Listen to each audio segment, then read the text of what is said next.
आणि शिकारी पक्षाप्रमाणे एकदम आक्रमण करतात किंवा पडते, त्या दोघांच्या गर्भाला देवतांनी किंवा देवतापैकी कोणत्या देवतेने धारण केलेलं आहे, कोणत्या गर्भातून ह्या दोन जन्म घेतात, निर्माण होतात. अष्टावक्रांनी सांगितलं, राजन, मामस्मत्ते ते गृहे मा म्हणजे नाही, राजच्छात्रवाणापि ध्रुवम. राजा, तू जे बोललास ना, ते दोघं तुझ्या शत्रूच्या घरावरही न पडो. वायू ज्याचा सारथी आहे, तो मेघरूप देव ह्या दोन गर्भाला धारण करतो आणि दोन्ही मेघरूप गर्भाला उत्पन्नही करतात. वीज वीज कशामुळे पडते? बाज पक्षाप्रमाणे.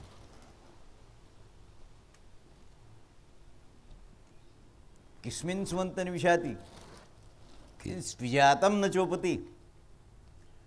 झोपताना कोण डोळा बंद करत नाही. जन्मानंतर गती कुणाला नसते, हृदय कुणाला नाही, आणि कोण वेगानं वाढतो. अष्टावक्र उत्तर देतात, मत्स्य सुप्तो नमित. मासा झोपतो पण डोळा बंद करत नाही. आणि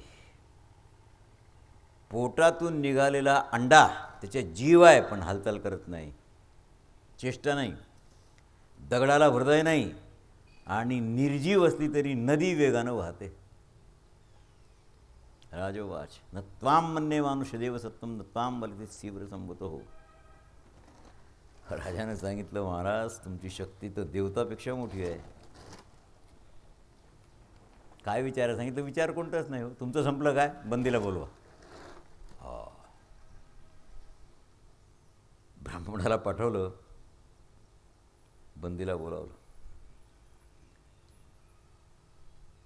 बंदी म्हणतात, कोणता मूर्ख ब्राह्मण सर्पाच्या बिळात हात घालायला तयार आहे?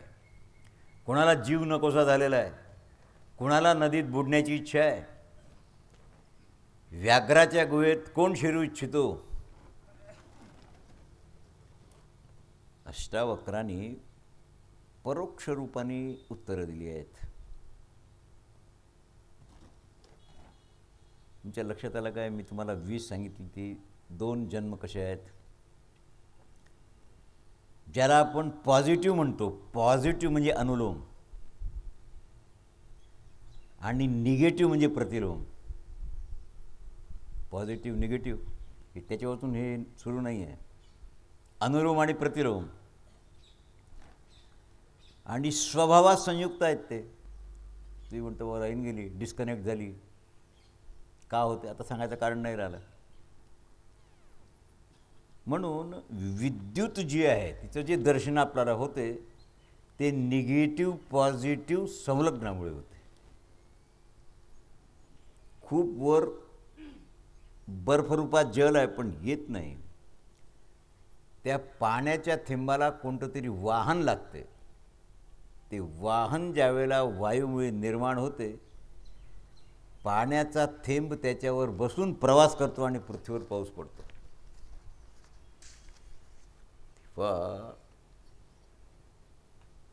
बंदीवाच तर त्यांनी 100 ब्राह्मण बुडवलेले महाअहंकारी. जो पर्वतावर मुष्टीप्रहार करू इच्छितो त्याची नखं तुटतील, पर्वताला इजा नाही होणार. अष्टावक्रांनी सांगितलं, बाबा, सर्वे राहू सैमिदस्थ मैना कस्य पर्वता. सगळे पर्वत मैनाक पर्वतापेक्षा लहान आहेत.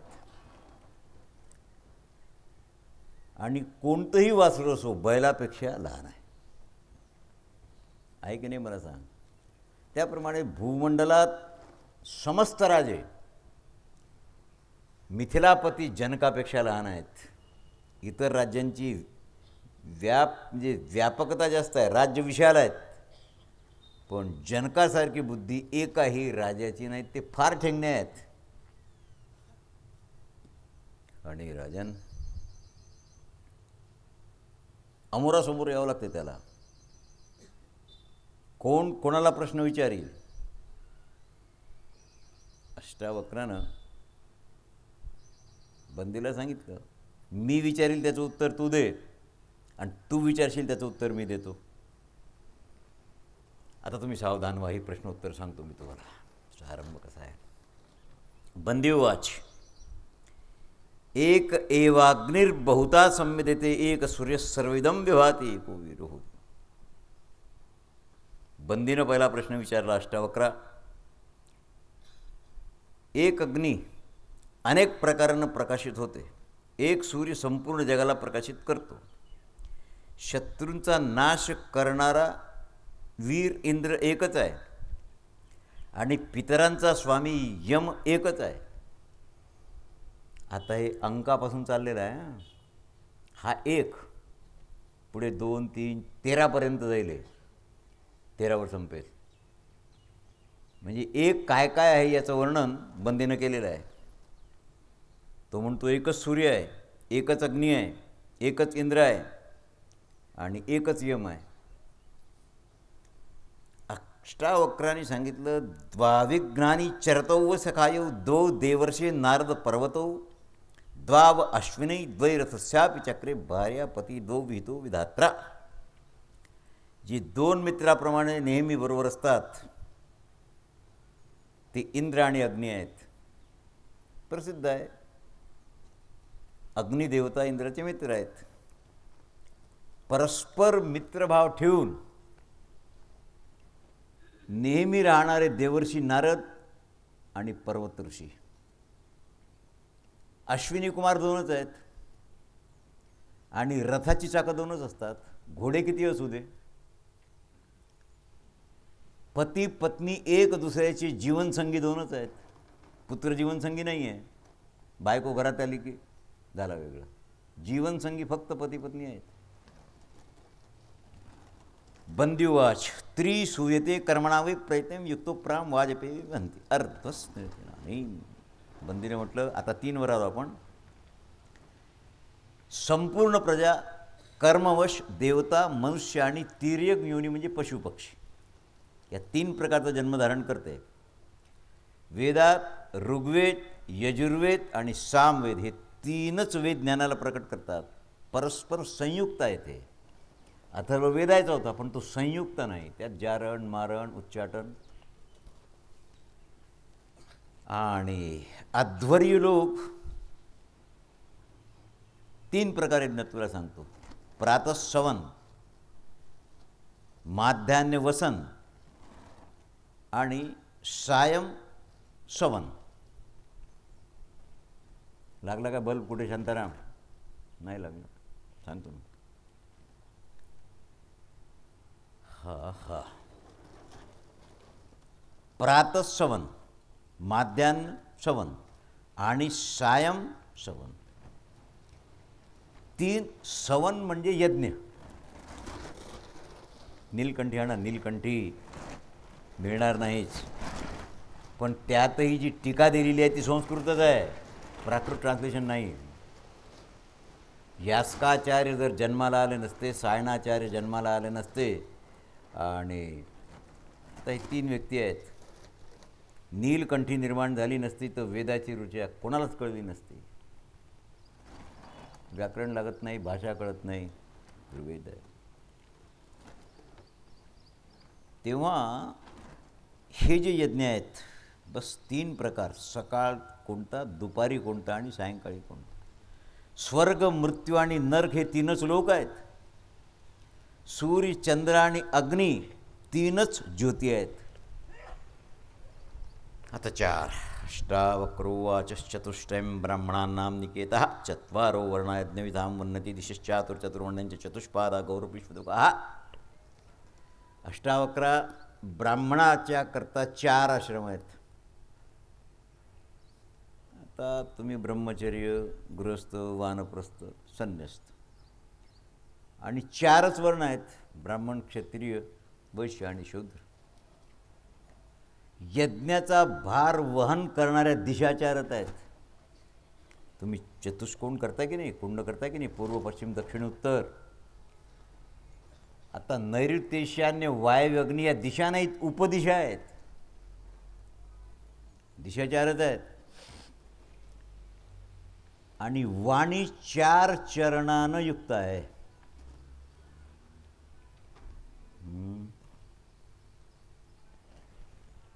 परा, पश्यंती, मध्यमा आणि वैखरी. इथे आहे मध्यमा. परा आहे नाभीच्या ठिकाणी, पश्यंती हृदयाच्या ठिकाणी, मध्यमा कंठाच्या ठिकाणी, वैखरी जिभेच्या ठिकाणी. 4 प्रकारचे. आधी परेत शब्द निर्माण होतो. राजा हा वाद अतिशय उपयोगी आहे. बंधूंनी सांगितलं पच्चाम जग्नम पचापदा षडमुक्ती यर्षा पंचविवतानी वेदे पंचचूडास्पराश्च लोके वयातम पंच पुण्यम. यज्ञाचा अग्नी गार्हपस्थ, दक्षिणायनी आवाहनीय, सभ्य आणि आवसत्य.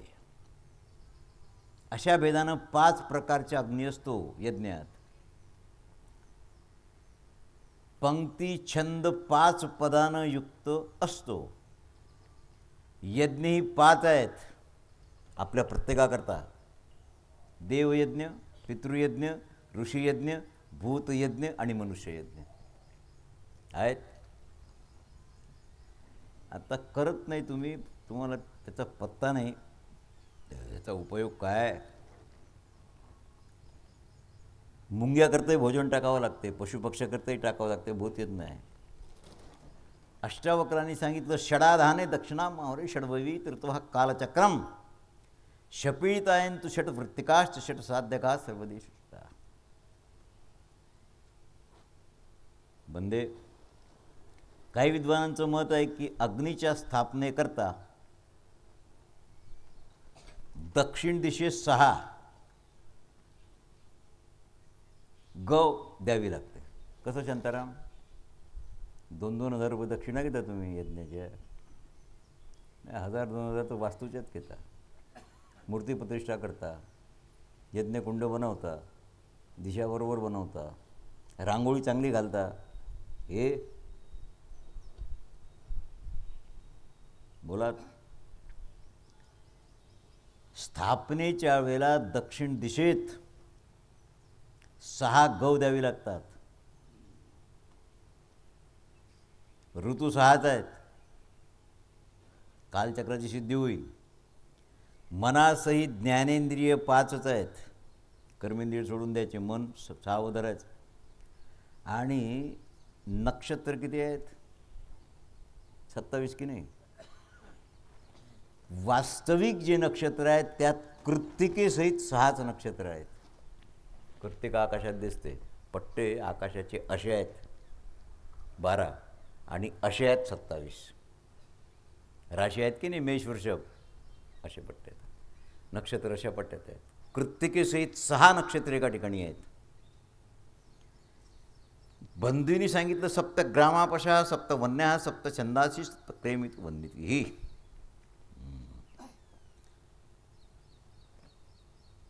आता एक पद सुटलं यातलं. पंचचूडास्पर्शाश्च आपण 6 सांगितलं नाही काय? पंचमाश्च पंचपदा 12. अग्नी 5 प्रकारचं सांगितलं मी तुम्हाला. अवस्थेय भेदाचे 5 प्रकार सांगितले. आणि पंक्ती छंद 5 पदाचं हेही सांगितलं. देवयज्ञ, पितृयज्ञ हेही यज्ञ सांगितले. कोणतं पद सुटलं? हां, वेदात पंचचूडेचं वर्णन आहे. पंचचूडा म्हणजे ती 5 वेण्या घालते. जसं या पुरी कुणी 1 वेणी घालते, कुणी 2 वेण्या घालतात. पण पंचचूडा, आता बॉबकट बेबी कट केल्यावर वेणी घालायचं कामच नाही, ते वेगळं, म्हणजे ते कटकटच गेली ती. वेदात पंचचूडेचं नाव आहे 5 वेण्या घालणारीचं. महिमा आहे तो. कमरीत के केस लांब असल्यावर जर कापून टाकले तिच्यासारखी मूर्ख आणि दुर्भागी नाही कोणी. बाजारात नाही मिळत कोणतं औषध. 2 ते 3 फूट केस लांब होण्याकरता लाख रुपयाचं औषध नाही जगात. निसर्गाची देण आहे ती. त्याचं महत्त्व नाही तुम्हाला. पोरी कापतात आणि तुम्ही कापू देता. अर्ध पाप तुम्हाला लागते. महाराज आजकाल तसंच आहे. आजकाल काय आहे, कानानं पाहता काय, डोळ्यानं ऐकता काय, पायाच्या ऐवजी डोक्यावर चालता काय, काय करता. माझे मस कळोईत योगुण काय करू मननावर. आणि आता सप्तग्राम्या पशवः सप्तछंदांसी क्रमेत वहंती. महाभारतातल्या अनुशासन पर्वात 38व्या अध्यायात वर्णन आहे. पंचनद माहीत आहे ना. मी काल तुम्हाला कुरुक्षेत्र सांगितलं ना, पंचनद आहेत तिथे. पंचनद विशापा व्यास, इरावती म्हणजे रावी, वितस्ता म्हणजे झेलम, ह्या उपनद्या आहेत सिंधूच्या. चंद्रभागा म्हणजे चिनाब आणि शतद्रत म्हणजे सतलज, ह्या सिंधूच्या 5 उपनद्या आहेत. हाडे राजा सप्तर्षयः सप्तर्षा हर्षाणि सप्तमंती प्रथिताचैव विना. ग्राम्य पशु 7 आहेत. गाय, म्हैस, बकरी, भेड, घोडा आणि कुत्र आणि गाढ. जंगली पशु 7 आहेत. सिंह, व्याघ्र, काय म्हणतात त्याला लेखाला, लांडगा, हत्ती, वानर, भालू आणि मृग. आता मृगाला त्यात घ्यावं की नाही, कारण हरिण, शुकर, ससा हे जे जंतू आहेत यांचं ग्रहण मृगनामाखाली आहे, म्हणून मृग घ्यावा लागतो. मृग म्हणजे फक्त हरिण नाही. हरणाला मृग म्हणतात, शुकराला मृग म्हणतात, सशाला मृग म्हणतात, कोळ्याला मृग म्हणतात, आदी जंतू. तेव्हा 5 झाले. आणि गायत्री, उष्णिक, अनुष्टुप, बृहती, पंक्ती आणि त्रिष्टुप, जगतीसहित 7 छंद आहेत. आणि एक एक यज्ञाचा निर्वाह करतो. सप्तर्षी तुम्हाला माहीतच आहेत कोणते. इथे सप्तर्षी आहेत. आत्ता वर्तमान काळात हे बदलत असतात. हे सप्तर्षी बदलतात. आत्ता वर्तमानात मरीची, अत्री, पुलह, पुलस्त्य, क्रतु, अंगिरा आणि वसिष्ठ हे सप्तऋषी कार्यरत आहेत ॲट प्रेझेंट. आणि पूजेची संक्षिप्त उपचार सामुग्री 7च आहेत. षोडशोपचार नाही, सप्तोपचार. त्याच्यात गंध, पुष्प, धूप, दीप, नैवेद्य, आचमन आणि तांबूल झाले 7. आणि विण्याला 7च तार असतात. त्यावेळेचा विणा म्हणजे सतार, त्याला 7 तार आहेत. अष्टावक्र म्हणतात, अष्टौ शाणा शतमानं वन्यती अष्टपादात शरभा सिंह गाती. तराजूला 8 दोऱ्या असतात, 4 इकडून आणि 4, 8 झाले. राजा शेकड्याचं मान त्या दोऱ्या करतात. सिंहाला मारून खाणारा शरभ नावाचा प्राणी, त्याला 8 पाय असतात. आज उपलब्ध नाही आहे तो. देवतात वसूची संख्या 8च आहे. आणि संपूर्ण यज्ञात 8 कोणाचं युग निर्माण करावं लागते. तुम्ही 4 म्हणता, पण पूर्व, पश्चिम, दक्षिण, उत्तर नुसतं नाही आहे काही. नैऋत्य, ईशान्य, वायव्य, अग्नी 8 युग आहेत त्याला. वसू तुम्हाला माहीत आहेत. पांडवाचं चरित्र सांगताना भीष्माचार्य, तुम्हाला 8 वसू, द्रोण नावाचे 8वे वसू देववर्तने भीष्माचार्य होते. ध्रुवो ध्रुवश्च सोमश्च अष्टता निराह प्रत्युच्चाय प्रवासास वसू भेटी प्रकृतीतः.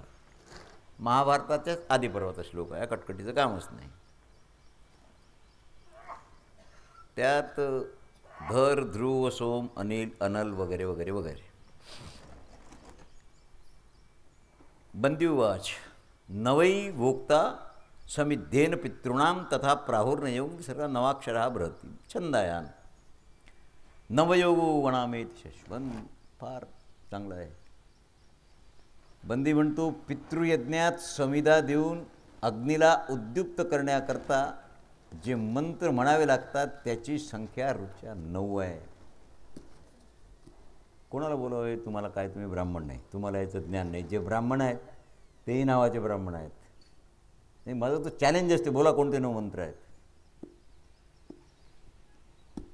हे ब्राह्मण जे राहिले ना त्यातल्या त्यात हे बरे शांतनमसारखे, हे फक्त दक्षिणेपुरते ब्राह्मण राहिले आहेत. यज्ञाचं विधान ऐश्वर्याने युक्त आणि सजवतात, विधेनं करावं लागतं. हे किती संख्या आहे. आणि नाना प्रकारची सृष्टी जी आपल्याला आज दिसते, तत्वाचा विचार, प्रकृती, पुरुष, महत्त्व, अहंकार आणि पंचतन्मात्रा 9, हे मिळून 9 झाले. आणि बृहती छंद 9 चरणाचा आहेच. आणि अंक मोजा 1 2 3 4 5 6 7 8 9, मग 0. 10 म्हणता म्हणजे 0, एकावर 0. 10 अंक नाही आहे, अंक 9च आहेत.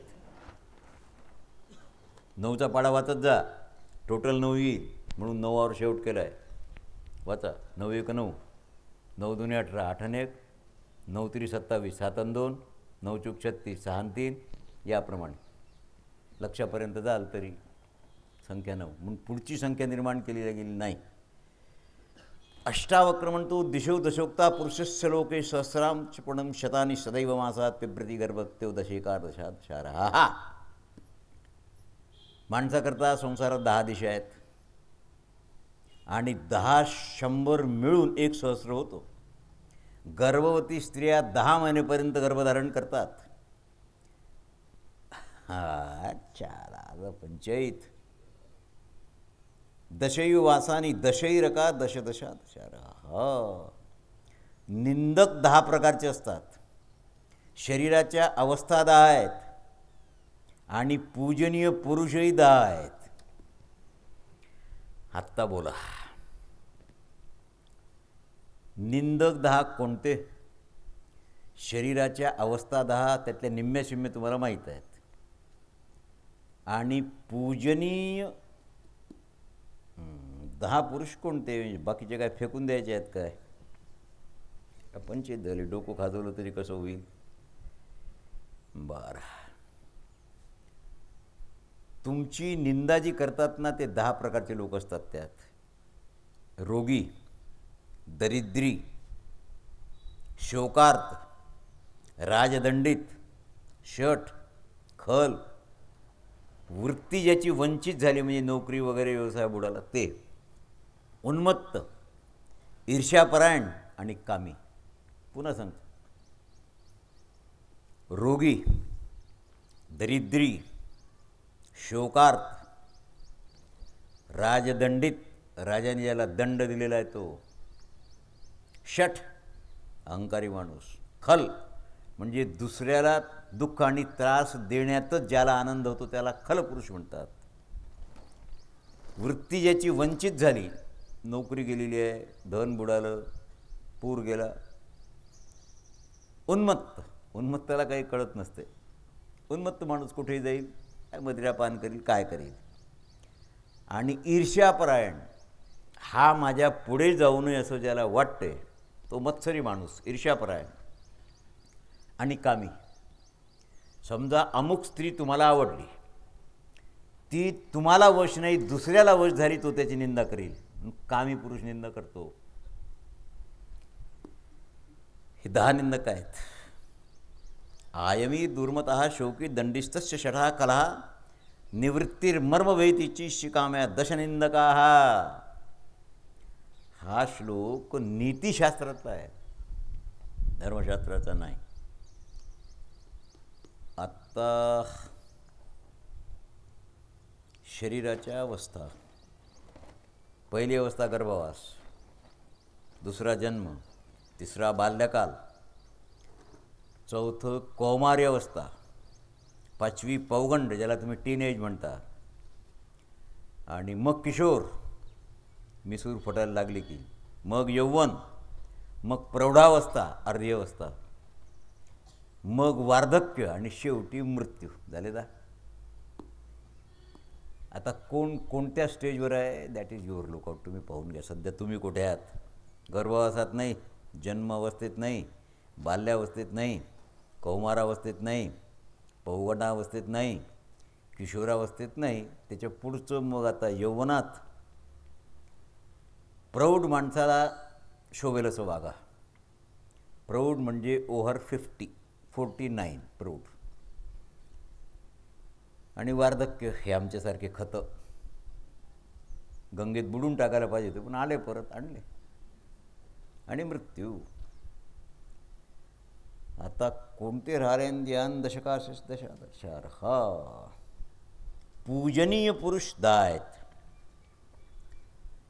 अध्यापक गुरु, पिता, ज्येष्ठ भ्राता, राजा, मामा, सासरा, आईचा बाप, पित्याचा बाप, आणि आपल्यापेक्षा ज्याची अवस्था मोठी आहे असा कुटुंब. पितृव्य, मातृव्य नाही, पितृव्य म्हणजे काका, मामाकडची मंडळी नाही. हे 10 पूजनीय आहेत. पुन्हा सांगू काय? गुरु, पिता, ज्येष्ठ भ्राता म्हणजे भाऊ, राजा, मामा, सासरा. आता दादा नाना समजून घ्या तुम्ही, आईचा बाप, बापाचा बाप, आणि वृद्ध कुटुंबीय. त्याचप्रमाणे पितृव्य, काका वगैरे. कूर्मपुराणात उपाध्यक्षा उपाध्याय असं पद आलेलं आहे.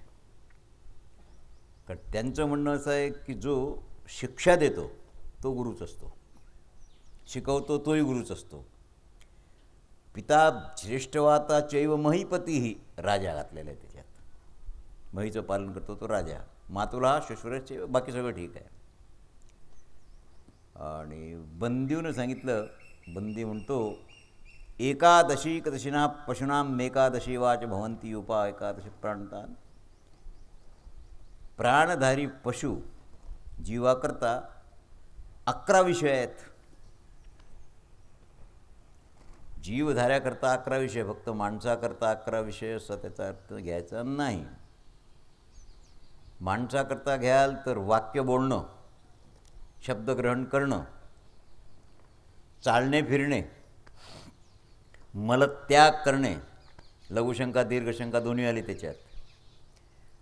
मैथुन जनित सुखाचा अनुभव, हे पशुपक्ष्यापासून माणसापर्यंत हे 5. कर्मेंद्रियाचे विषय शब्द, स्पर्श, रूप, रसगंध हे ज्ञानेंद्रियाचे विषय.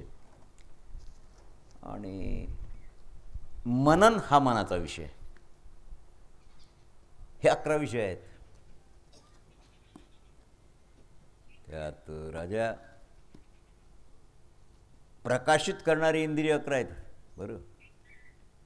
आणि याग आदीत यूप 11 असतात. प्राण्यांच्या ठिकाणी विकार 11 आहेत. आणि स्वर्गाच्या देवता ज्या रुद्र म्हणवतात ते 11 रुद्र आहेत. त्यांची संख्या 25 आहे. काम, क्रोध, लोभ, मोह, मद, मत्सर, हर्ष, शोक, राग, द्वेष आणि अहंकार हे विकार आहेत 11. रुद्र 11 आहेत. आपण शंकराची रूप 11 धरतो. 11 रुद्र. मृगश्चा अवश्य सर्वतः सर्वान्यती महाशा ऐ जगपाद सैष्णुम पिनाकीच परंतप. हा श्लोक रुद्राची पूजा करताना ब्राह्मणांचा तरी पाठ झाला पाहिजे, पण तो नाही आहे. महाभारतातला श्लोक आहे. दहनो स्परिश्चिश्च कपालीच महाभूतिष्ठा अनुष्टंड भगवान रुद्रा 11 स्मृता. हा आदी पर्वातल्या 66व्या अध्यायात हा श्लोक आलेला आहे. मृग, व्याघ्र, सर्प, निवृत्ती देवता, अजैकपात, अहिर्जुग्न, शत्रुसंतापन, पिनाक, दहन, ईश्वर, परमकांतिमान, कपाली, स्थाणू आणि भगवान भव म्हणजे रुद्र.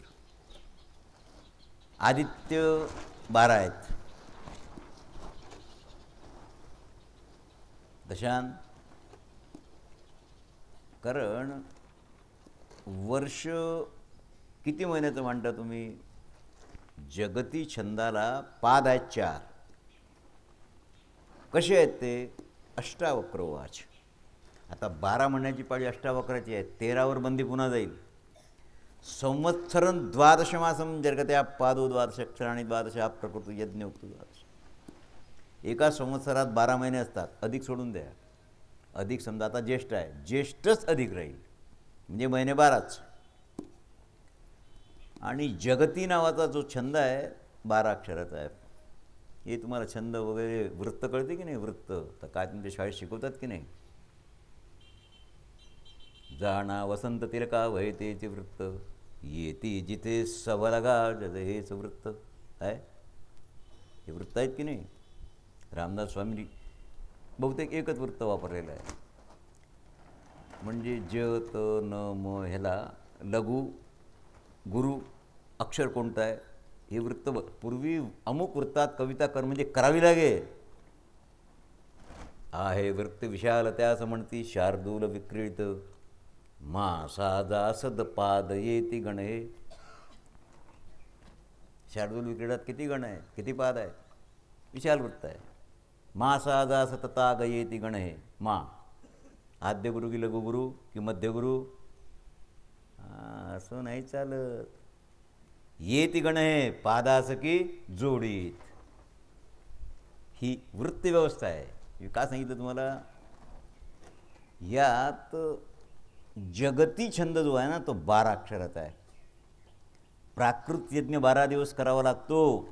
आपण 2-3 दिवसात 5 दिवसात पूर्णाहुती करतो नाही. 12 दिवस यज्ञ करावा लागतो. आणि ज्ञानी पुरुष त्यांनी 12 आदित्याचं वर्णन केलं आहे. सूर्य 12 आहेत. आदित्य पाठात अगस्त्यनी रामाला 12 आदित्याची नावं सांगितली. तुम्हाला रामायणाचं प्रमाण देतो, त्याला काही इलाज नाही. धाता, मित्र, आर्यमा. मागं पुढे जरा काय? धाता मित्रार्म्या शक्रुणस्ता एवच भवो विश्वान पूषाम सविता दशमस्तता एकादशस्ता द्वादशो विष्णुर उच्यते. शेवटी 12वा विष्णू. धाता, मित्र, आर्यमा, इंद्र, वरुण, अंश, भग, विवस्वान, पूषा, 10वे सविता, 11वे त्वष्टा आणि 12वे विष्णू. हे 12 आदित्य आहेत. हे महाभारताचं मटेरियल आहे बरं. म्हणून मी तुम्हाला सांगितलं होतं की महाभारत मन लावून श्रवण केल्यावर काहीही ऐकायचं काम नाही तुम्हाला. ज्ञान विज्ञान each and everything is here. श्रोत्यांची पंचायत. श्रोते आले तर टिकण्याची पंचायत, टिकले तर कळण्याची पंचायत. राग येऊ देऊ नका. स्वतःत अधिकार निर्माण करा. First deserve then desire. आता आपण 13वर आलो. हे संपते आता. बंदीवाच. अर्धा श्लोक बंदीने म्हटला. त्रयोदशी तिथिरुक्ता प्रशस्ताता, त्रयोदश द्वीपवती महीच. चुप झाला. वाणी थांबली. बंदी म्हणतो त्रयोदशी तिथी उत्तम आहे असं म्हणतात. पृथ्वी 13 द्वीपानं युक्त आहेत. द्वीप म्हणजे मध्ये भूमी, चारी बाजूला पाणी. थांबला. रोमश म्हणतात राजा बस हारणारच आहे आता तो.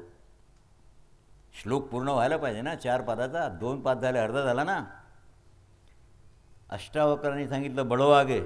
त्यांनी मान खाली घातली. मग अष्टावक्रोवाच.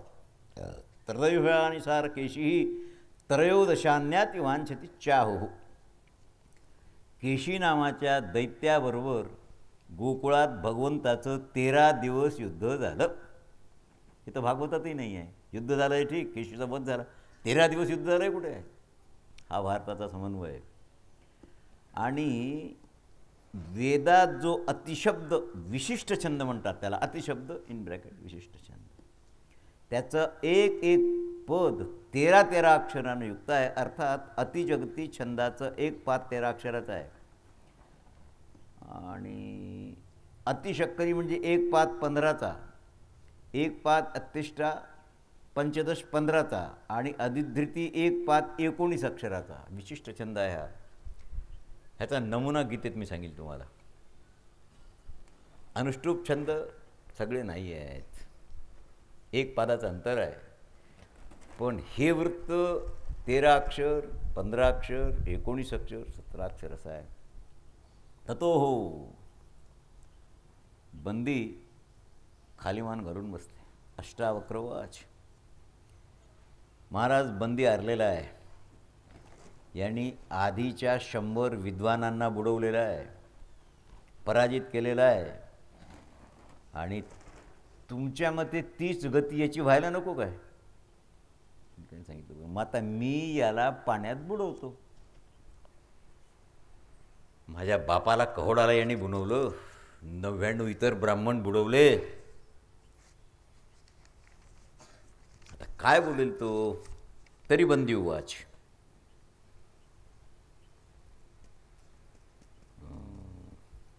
नृसिंह पुराणात शांताराम नृसिंह भक्त आहे, तुमचं तर कुलदैवत आहे. नृसिंह पुराण वाचलं आहे काय? पाहिलं की वाचलं? पाहिलं. नृसिंह पुराणात 12 आदित्यात 13वा आदित्य सांगितलं आहे. फक्त नृसिंह पुराणात युयुधे विष्णुनाम सार्थ त्रयोदशो दिवांतसी. विष्णूच नृसिंह आहेत म्हणून 13वा आदित्य नृसिंहाला माना असं आलेलं आहे. बंदीवाच अहम पुत्रो वर्णस्यैतराज्ञां सत्यबादशेखी. महाराज मी बंदी, राजा जलाचे स्वामी वरुणाचा पुत्र आहे. माझ्या पित्याकडे 12 वर्ष चालणारा यज्ञ सुरू झाला आणि त्याच्या अनुष्ठानाकरता विद्वानात विद्वान ब्राह्मण शोधून आणण्याची मला माझ्या पित्यानं आज्ञा दिली. पंजाब प्रांतात आणि त्याच्या खाली भारतातले सगळ्यात मोठे विद्वान ते राहत होते, जिथे जनकाचं शासन होतं. म्हणून मी अट घातली की जो हारला त्याला बुडून टाकील. त्या धाकानं चिल्लर खुर्दा माझ्याजवळ आलाच नाही.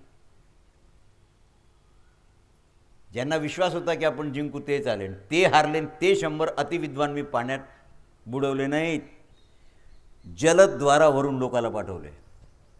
त्या यज्ञाची काल पूर्णाहुती झाली. दान दक्षिणा वस्त्र भूषण सगळं घेऊन हे 100चे 100 ब्राह्मण जलाच्या वर येतील. माझ्याबरोबर चला. पाण्याच्या काठावर नेलं आणि सगळे पूजनीय ब्राह्मण 100चे 100 वाले.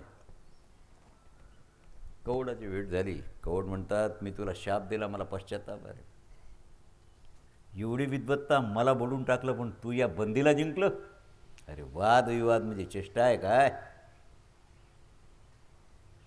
जी वाणी प्रवचन पटुता तिला मेधा म्हणतात.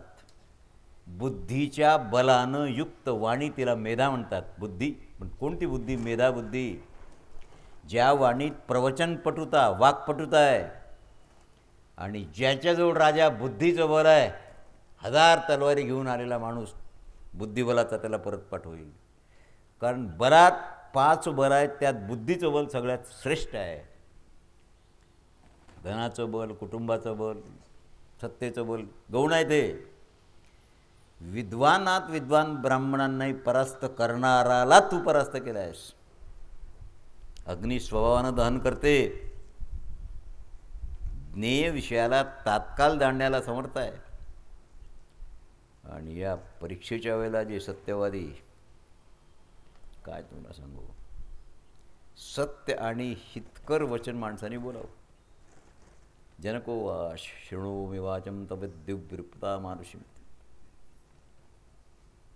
आता ब्रह्मन म्हणतात अष्टावक्राला, आता लेकरून नाही ते ब्रह्मन, तुझी दिव्य आणि अलौकिक वाणी ऐकल्यानंतर मला विचार पडला, तू कोण आहेस? साक्षात दिव्य स्वरूप.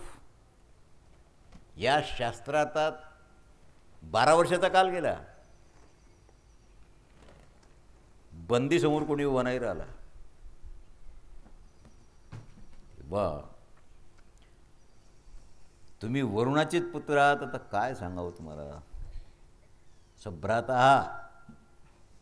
समंगा नदी पुण्यमयी, ज्या खालून जी नदी वाहते ना, गंगा नाही आहे, समंगा आहे. आचमन केलं. आणि याचा शेवट कशामुळे झाला अरे सांगितलं. वादविवाद आधी जाऊ द्या, पण जगात जी स्पर्धा आहे मी याला जिंकीन हे वाईट आहे. हे का करावं लागलं. अष्टावक्र म्हणतात, यांनी जर वादविवाद केला असता तर माझा त्याच्यावर रोष नाही, पण वादविवादात पराभूत झालेल्याला यांनी क्षमा करायला पाहिजे होती. यांनी बुडूनच टाकलं त्याला. त्याचे माझे वडीलही बुडवले. नाही दादा मला असं वागावं लागलं. शचीपती इंद्र वृत्तासुराचा वध केल्यावर श्रीहीन झाले होते. ते या समंगा नदीत स्नान करूनच पुन्हा श्रीयुक्त झाले. कणखल, मी तुम्हाला काल सांगितलं, कणखल पर्वतमाला जी आहे ना,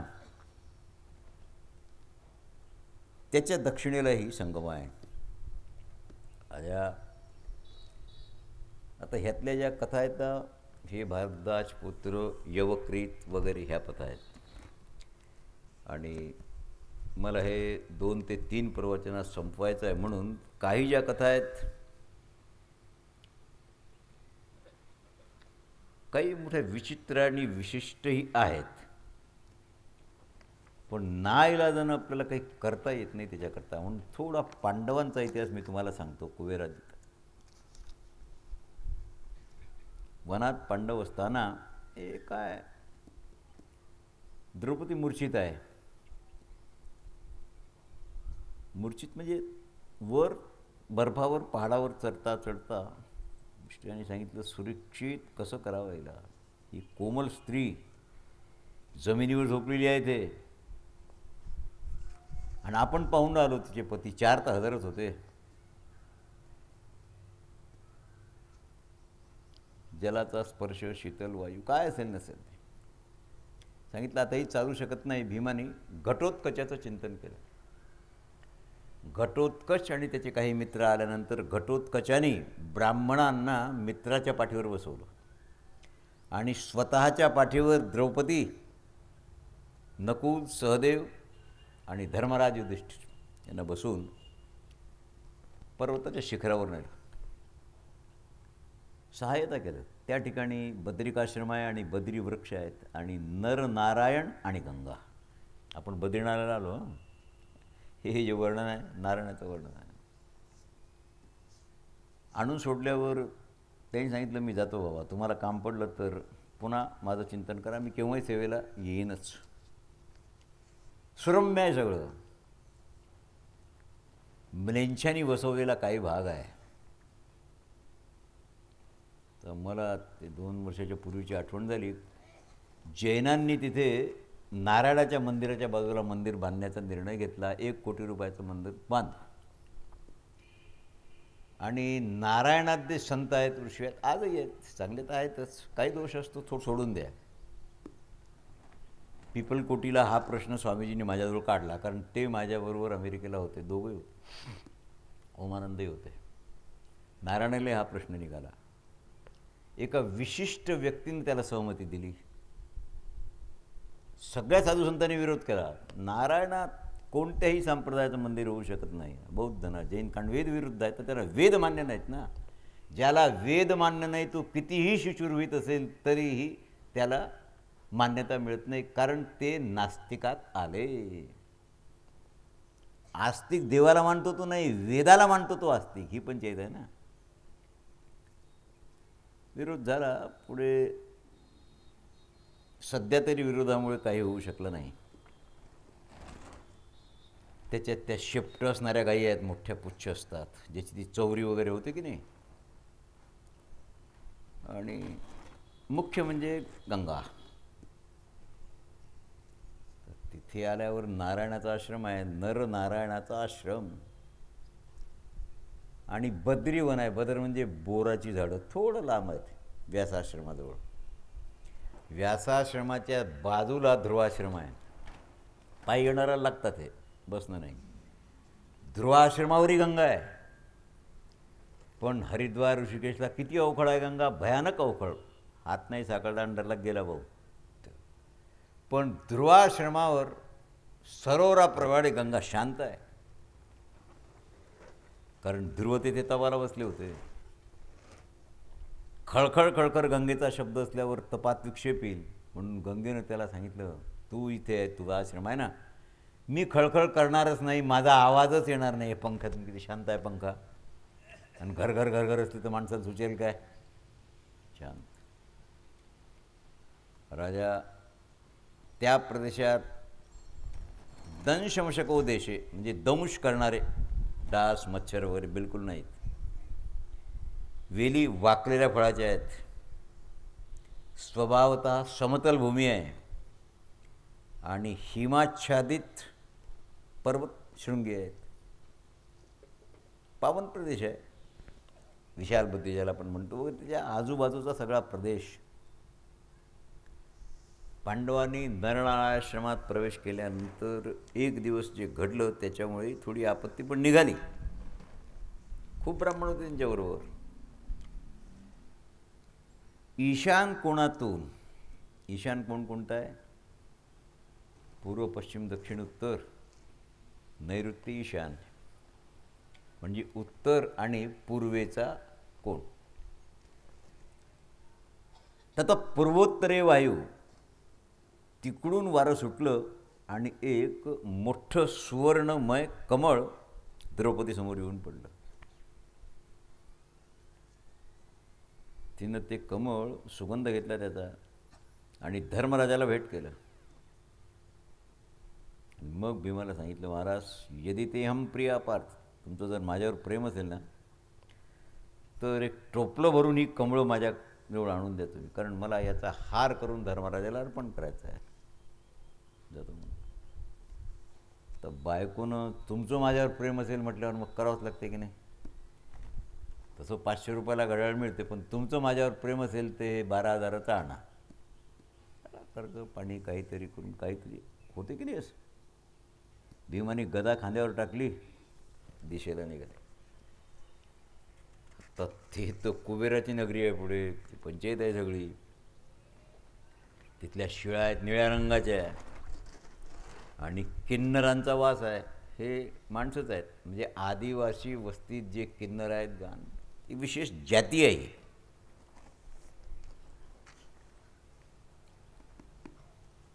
जात असताना एका वानराची गर्जना ऐकू आली. त्यांनी व्याघ्राचं गर्जन ऐकू आलं. वनवासी प्राणी उडून गेले, पक्षी वगैरे वगैरे. आता भीमाला तर काही अडथळा नाहीच आहे, पण त्यांनाही अडथळा झाला. जसं जसं तुम्ही पुढे जाल तशी तशी निमुळती पायवाट आहे. त्या निमुळत्या पायवाटीवर एक योजन म्हणजे 4 कोस दूर गेल्यावर कदली वन आहे. तिथे हत्ती फार आहेत त्या कदली वनात आणि जलचर पक्षी. किती पुढे जावं लागेल, जाणे म्हणजे जाणे. मग आता कितीचं कोण पाहतो. त्या पाऊल वाटेवर एक महावानर हनुमंतराय झोपलेले होते असे आडवे आणि शेपूट वाट अडून असं पडलेलं होतं. तिथपर्यंत भीम आल्यावर त्यांनी सांगितलं, व कोण आहे प्राणी आहे. कारण जिवंत प्राण्याला ओलांडून जाता येत नाही, प्रत्येकात भगवंताचा वास आहे, ओलांडावं कसं. त्या वानराला सांगितलं, महाराज हा जो मार्ग आहे ना हा पुढे जाण्याचा आहे, मी जाणत नाही कुठे जातो, तुम्हाला माहीत असेल, पण मला तिथे जायचं आहे, तुम्ही तुमचं शेपूट हटवा. हनुमंतरायाने सांगितलं, मी म्हातारा आहे, माझ्यात शेपूट हलवण्याची ही शक्ती नाही. तू चलन बाजूला ठेव. 10,000 तिचं बल असणारा कोण शेपूट हल्लं नाही. मग हात जोडावू लागले. एकदम कोण आहात तुम्ही. उठून बसले, आलिंगन दिलं, सांगितलं, मी तुझा भाऊ, कारण तू वायूपासून झालेला आहेस, मी पवनपुत्र वायूचाच आहे. मी मुद्दाम आलो रे वायू. भीमायाच्या पुढे जाऊ नको, कारण तुला धर्माचं ज्ञान नाही आहे, विद्वानाची सेवा नाही केलीस तू.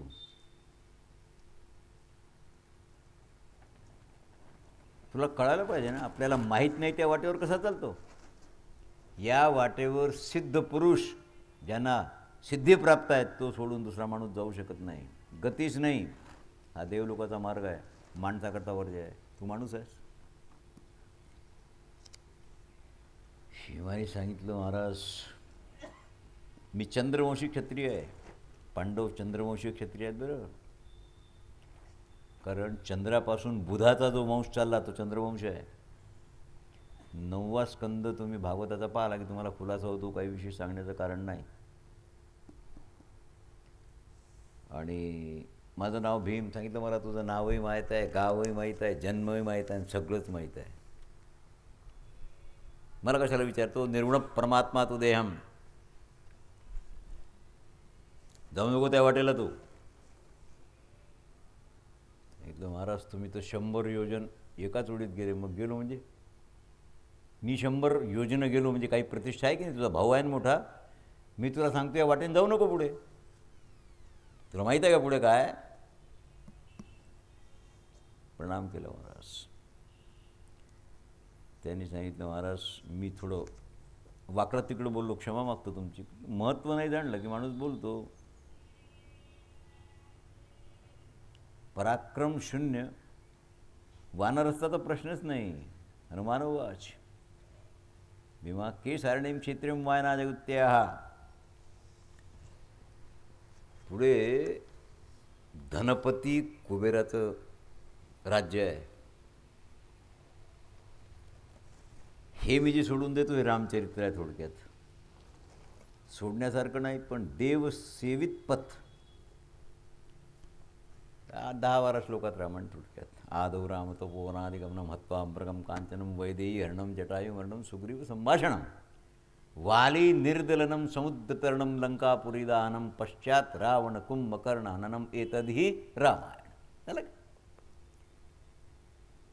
भीमा अयम न मार्गो मर्त्य नारायण कुर्वंदना. तुझा तिरस्कार होईल, युद्ध करावं लागेल आणि अपमान होईल, जाऊ नको.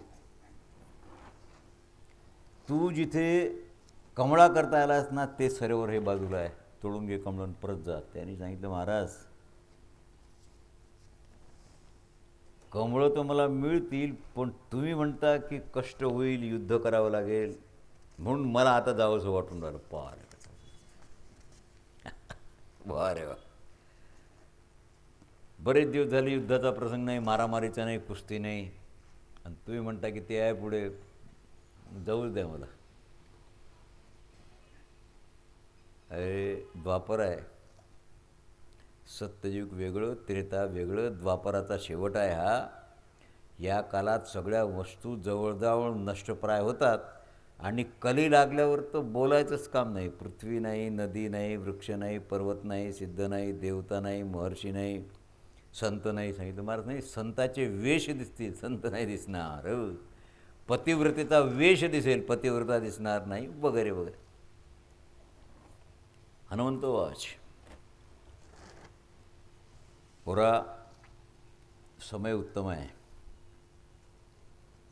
द्वापरात विरळा माणूस सत्यावर स्थित आहे आणि कलीत सत्य धारण करणारा नाही नाही नाही.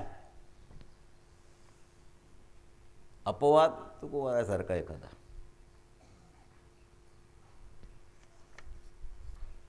गेल्यावर गडबड झाली. सौगंधिक वन होतं ते, कुबेराचा बगीचा होता.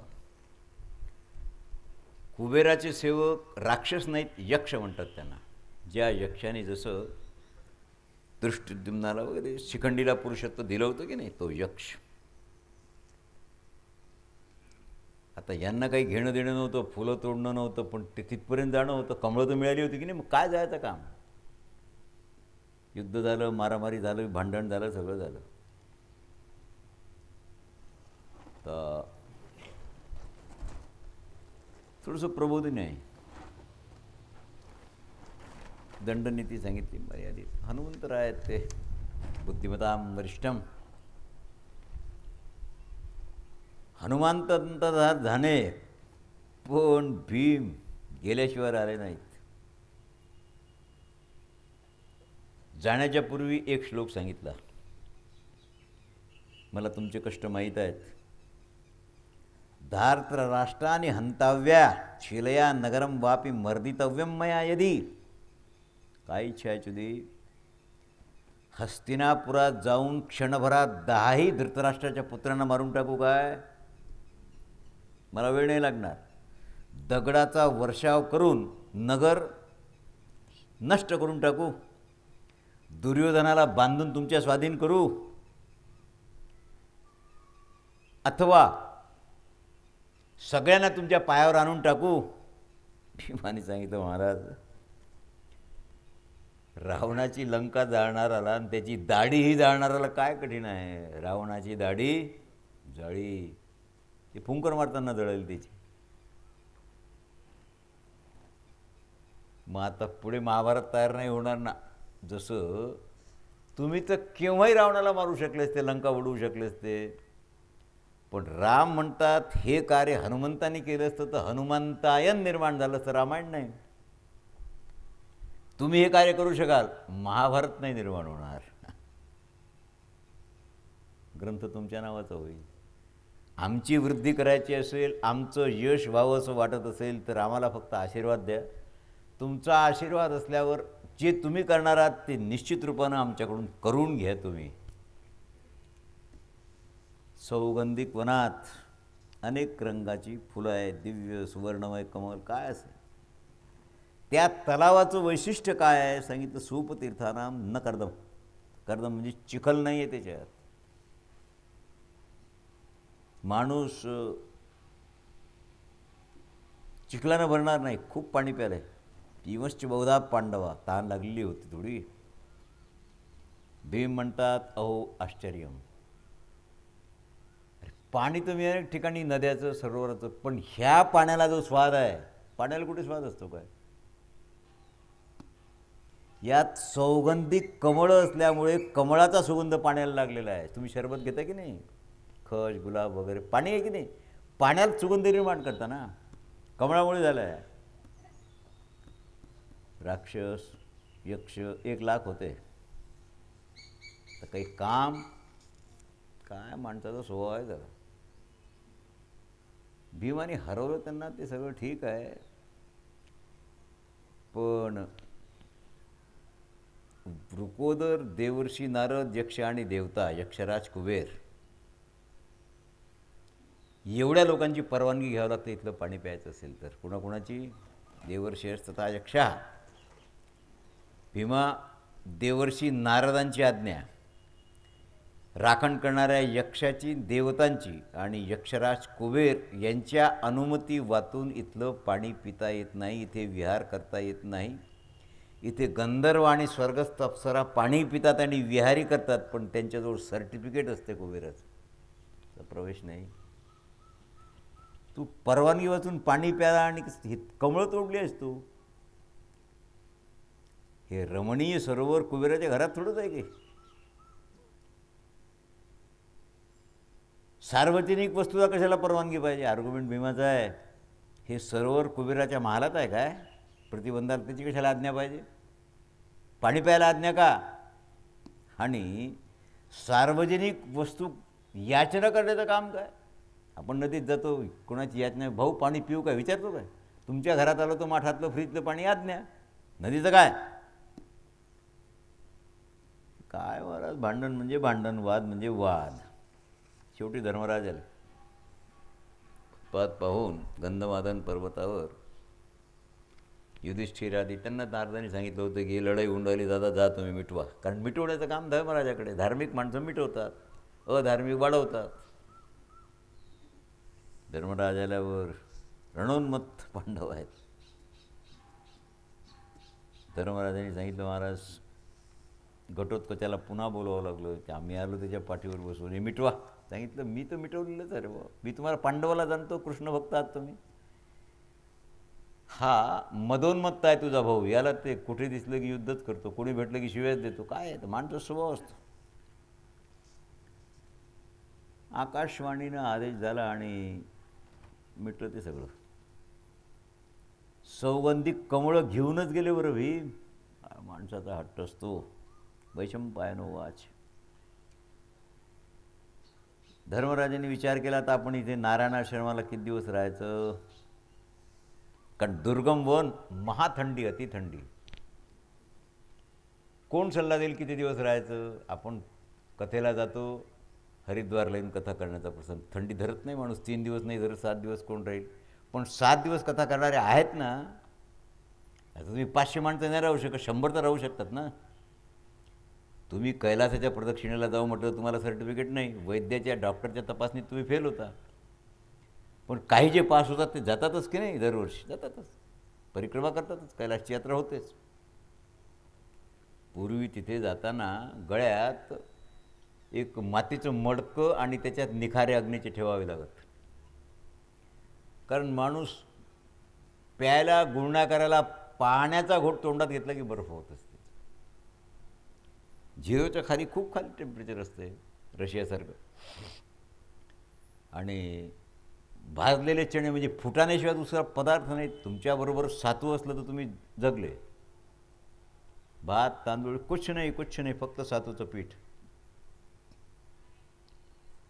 आणि तिथे जे खच्चरावर व्यापार करतात तिबेटी लोक येतात, त्यांच्याजवळ फक्त फुटाणे मिळतात, कोणताच पदार्थ नाही.